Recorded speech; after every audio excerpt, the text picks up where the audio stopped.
Colony में sales tax inspector Sudarshan के यहाँ उनकी पुत्री के विवाह की तैयारियां जोरों पर थी।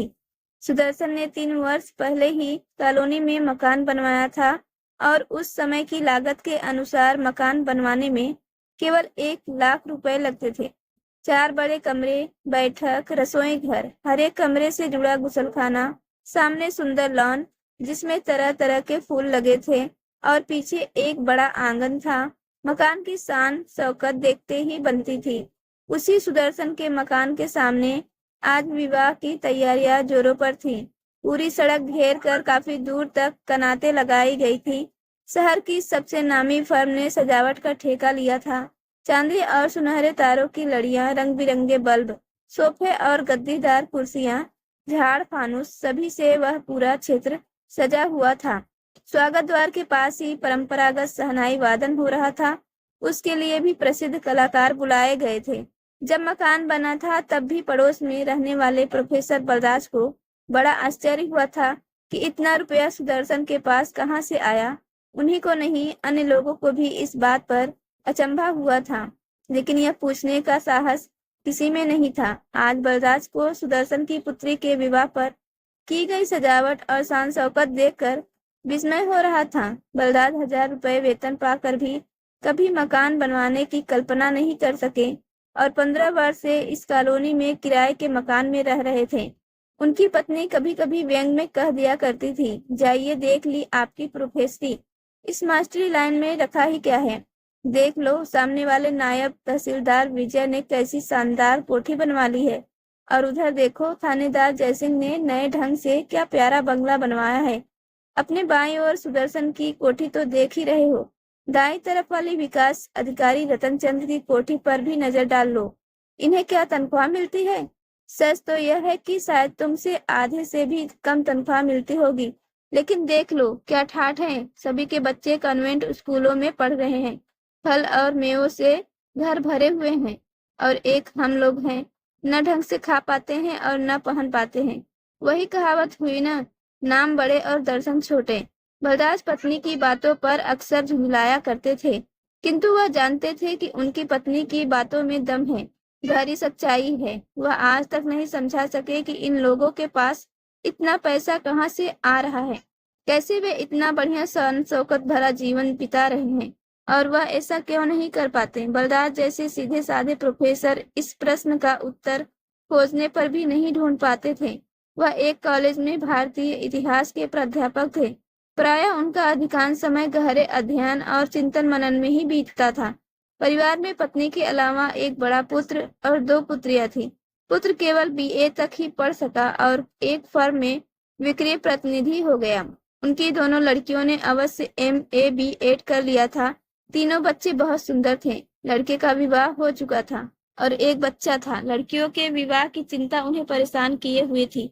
कई वरों को उन्होंने देख लिया था और कई वर और उनके माता पिता उनकी पुत्रियों को देख चुके थे, किंतु फिर भी कहीं बात तय नहीं हो पाई थी।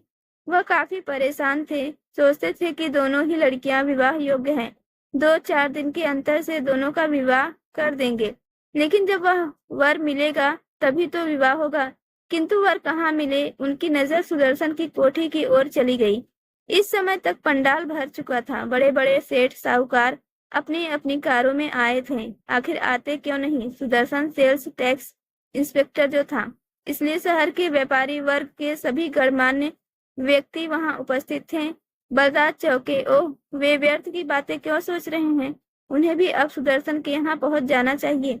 घर की महिलाएं पड़ोस में जा चुकी थीं। घर में अब उनके सिवा कोई नहीं था। वह भी जल्दी जाना चाहते थे, किंतु मन में अनजाने ही एक ऐसी अव्यक्त वेदना घर कर गई थी कि हृदय पर उन्हें एक भारी बोझ सा अनुभव हो रहा था।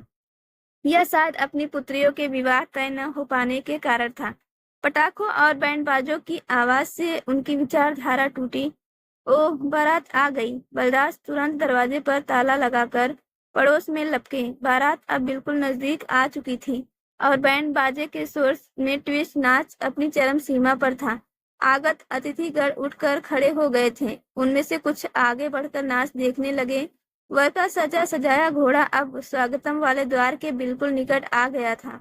बलराज भी अब आगे बढ़ आए थे। परिवार की महिलाओं द्वारा अब वर का स्वागत हो रहा था। फूलों का सेहरा उठाकर वर के माथे पर तिलक किया जा रहा था। वर के मुख को देखने की उत्सुकता से बलराज ने भीड़ में सिर ऊपर उठाकर उसके मुख को देखा तो वह बुरी तरह चौंक गए। वर का मुख उनका अत्यंत जाना पहचाना था। बलराज का पूरा शरीर पसीने से भीग गया। यह सब कैसे हुआ? सचमुच यह कैसे हुआ? अशोक यहाँ कैसे आ गया? लगभग 3 महीने पहले ही यही अशोक अपने पिता, भाई, माँ तथा अपनी बहन के साथ उनकी पुत्री रुचि को देखने उनके यहाँ आया था। उस दिन उन्होंने भी अपने आस पड़ोस के 4 आदमियों को इकट्ठा कर लिया था, जिसमें पड़ोस के सुदर्शन का परिवार भी सम्मिलित था। बलराज को वह दिन अच्छी तरह याद था। अशोक अत्यंत सुंदर व सुसंस्कृत नवयुवक था।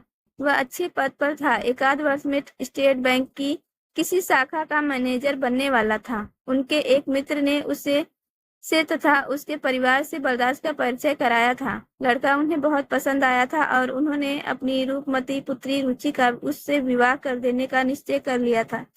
किंतु निश्चय कर लेना एक बात है और कार्य रूप में परिणित करना दूसरी बात है। उनकी हार्दिक इच्छा होने के बावजूद अशोक और रुचि का विवाह तय नहीं हो सका था। इसमें सबसे बड़े बाधक अशोक के पिता थे। उनके उस समय कहे गए शब्द अब बलराज के कानों में गूंज रहे थे। प्रोफेसर साहब, यह ठीक है कि आप एक बड़े कॉलेज में प्रोफेसर हैं। यह भी सही है कि आप अच्छी तनख्वाह पाते हैं। लेकिन यह बताइए आप हमें क्या दे सकते हैं? मेरा लड़का MA BCom है, बैंक में बड़ा अफसर होने जा रहा है। हमने उसकी पढ़ाई लिखाई पर 40-50 हजार से ऊपर खर्च कर दिया है और अफसर बनवा दिया है, इसलिए न कि हमें यह सब रुपया वापस मिल जाएगा। उन्होंने रुककर फिर कहा, यदि आप हमें 1 लाख रुपए नकद दे सकते हैं और लड़की के जेवर कपड़ों के अलावा फ्रिज, रंगीन टेलीविजन और स्कूटर दे सकते हैं तो मिलाइए हाथ। बात अभी और इसी समय पक्की समझिए, नहीं तो हमें माफ कर दीजिए। बलराज उस मांग को सुनकर अत्यंत विचलित हो गए थे। वह मात्र एक प्रोफेसर थे जिसके पास वेतन और कुछ परीक्षाओं में परीक्षक होने से प्राप्त धन की ही आमदनी थी। वह दहेज को सदा समाज और देश के लिए अभिशाप समझते रहे। इसलिए उन्होंने अपनी आदर्शवादिता का निर्वाह करते हुए अपने पुत्र के विवाह में कुछ नहीं लिया था। उन्हें अपनी पुत्र वधू पसंद आ गई थी और वह प्रसन्नता के साथ उसे अपनी बहू बनाकर ले आए थे। वह उससे आज भी पूर्णतया संतुष्ट थे। उन्हें कभी भी उससे या उसके परिवार से शिकायत नहीं हुई थी। वे यही सोचते थे कि जब मैंने अपने पुत्र के विवाह में कुछ नहीं लिया तो मेरी पुत्रियों के विवाह में भी मुझसे कोई कुछ नहीं मांगेगा। किंतु आज उनका वह स्वप्न छिन्न भिन्न हो गया। वह पराजित हो गए। उनके सम्मुख ठोस यथार्थ आ चुका था। उन्होंने बड़े निराशा भरे स्वर में अशोक के पिता से कहा था, आपकी मांग ऐसी है कि मुझ जैसा अध्यापक कभी पूरी नहीं कर पाएगा।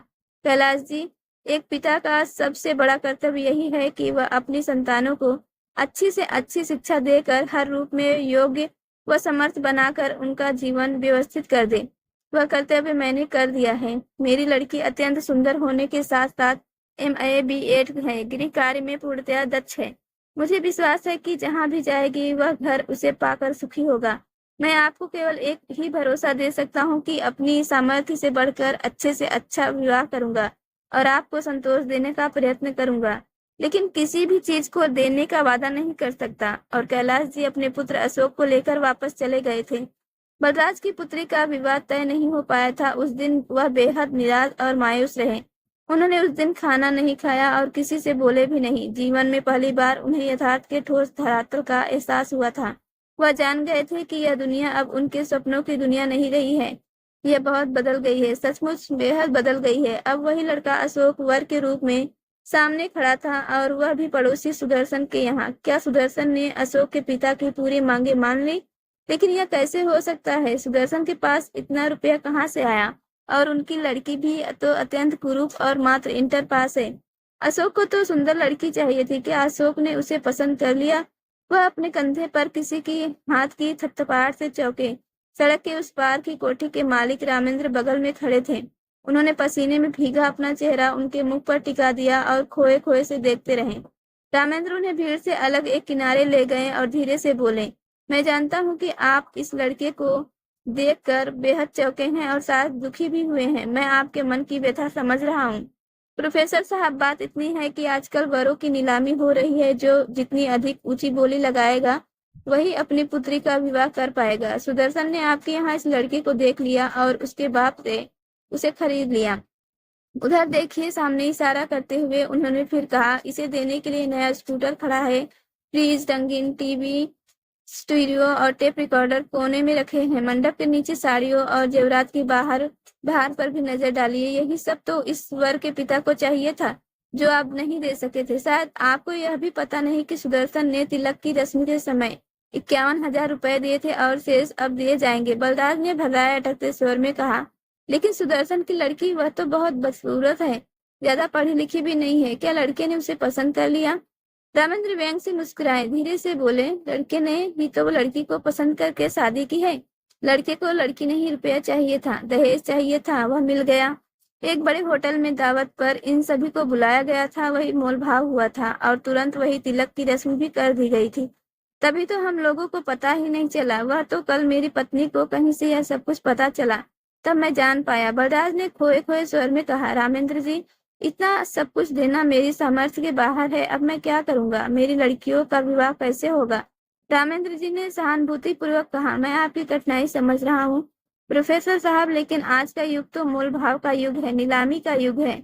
आपने दुकानों में सजी हुई वस्तुओं पर कीमतें टंगी हुई देखी होंगी। बढ़िया माल चाहिए, बढ़िया दाम देने होंगे। वही हाल आजकल वरों का है। वर का जितना बड़ा पद होगा, उसी अनुपात में आपको उसकी कीमत नगद एवं सामान के रूप में देनी होगी। रामेंद्र जी ने थोड़ा रुककर फिर सांस भरकर धीरे से कहा, बोलिए, आप कैसा और कौन सा माल खरीदेंगे? चाहे जैसा माल खरीदिए, शर्त यही है कि कीमत आपको देनी होगी। बलराज हल्की सर्दी में भी पसीने से बुरी तरह भीग चुके थे। वह एकटक असहाय दृष्टि से ठाकुर साहब को देखते रहे और फिर बिना कुछ बोले तेजी से अपने घर की ओर बढ़ गए।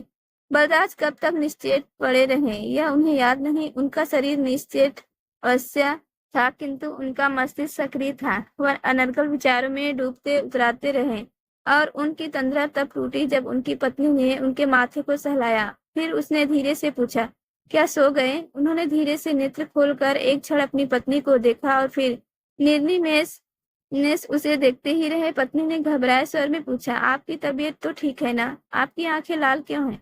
बलराज धीरे से उठकर बैठ गए और हौले स्वर में बोले, मैं ठीक हूँ रमा, मुझे कुछ नहीं हुआ है। पलंग के पास पड़ी कुर्सी पर पत्नी बैठ गई। कुछ क्षणों तक खामोशी रही। फिर रमा ने धीरे से कहा, सुदर्शन जी, रात्रि भोजन के लिए आपको काफी ढूंढते रहे। शायद वह लड़की के दहेज का सामान भी आपको दिखाना चाहते थे, लेकिन मैं जानती हूँ कि आप क्यों चले आए। मैं तो इतना ही कहूंगी कि इस तरह दुखी होने से क्या होगा? हम अपनी विशेषताओं की सीमाओं में बंधे हैं। हम अपने आप को बेचकर भी इतना सब कुछ नहीं दे सकते। किंतु मुझे विश्वास है कि चाहे देर से ही सही, वह समय जरूर आएगा जब कोई समझदार नौजवान इन दहेज के बंधनों को तोड़कर हमारी बेटी को ब्याह ले जाएगा। हाँ, हमें तब तक प्रतीक्षा करनी होगी। बलराज ने भराए स्वर में कहा, नहीं रमा, ऐसा विश्वास व्यर्थ है। सोने और चांदी से चमचमाते इस युग में हम सीमित साधनों वाले इंसान जिंदा नहीं रह सकते। क्या तुम्हें यह विचित्र नहीं लगता कि पड़ोसियों की कम पढ़ी लिखी बदसूरत लड़कियां एक एक कर ब्याही जा रही हैं, क्योंकि वे अच्छा दहेज दे सकने में समर्थ हैं, इसलिए कि उनके पास रिश्वत, सरकारी माल की हेराफेरी और भ्रष्टाचार से कमाया पैसा है, और हम ईमानदार लोग असहाय एवं बेबस होकर यह सब देख रहे हैं और सह रहे हैं। समाज धन और पैसे का बोलबाला है। चांदी के जूते के सामने इंसान ने अपनी शर्म, हया, इज्जत, आबरू, मान, अपमान सभी को ताक पर रख दिया है। इंसान सारे बाजार बिक गया है, नीलाम हो गया है। बलराज थोड़ी देर रुके, फिर सांस भरकर बोले, मेरे दिल में एक ही बात की कसक है कि एक अध्यापक अपनी सीमित आय के कारण अपनी पुत्री का विवाह नहीं कर सकता, क्योंकि वह एक वर की कीमत दे सकने में असमर्थ है। वर पक्ष वाले भी इसलिए अध्यापकों के पास नहीं आते। तब समाज का यह प्रबुद्ध वर्ग कहाँ जाए, क्या करे? मैं जानता हूँ कि इस प्रश्न का उत्तर मैं या तुम नहीं दे सकते। इस प्रश्न का तो पूरे समाज को ही उत्तर देना होगा। पत्नी की ओर से कोई उत्तर नहीं मिला, केवल हल्की सी सिसकियों की आवाज सुनाई देती रही। पास के कमरे से कुछ और सिसकियों की आवाज सुनाई दे रही थी। ये सिसकियां उन लड़कियों की थी जो शादी का जोड़ा पहनने की प्रतीक्षा में जाने कब से बैठी हैं और जाने कब तक बैठी रहेंगी। पता नहीं उनके सपनों का राजकुमार कब घोड़े पर चढ़कर उन्हें लेने आएगा। यह कहानी बड़ी ही सैड कहानी है। आपको कैसी लगी ये कहानी हमें अपना राय कमेंट में लिखें। कहानी को लाइक करें और चैनल पर पहली बार आए हैं तो प्लीज सब्सक्राइब करके घंटी को भी प्रेस कर देना। कहानी सुनने के लिए धन्यवाद।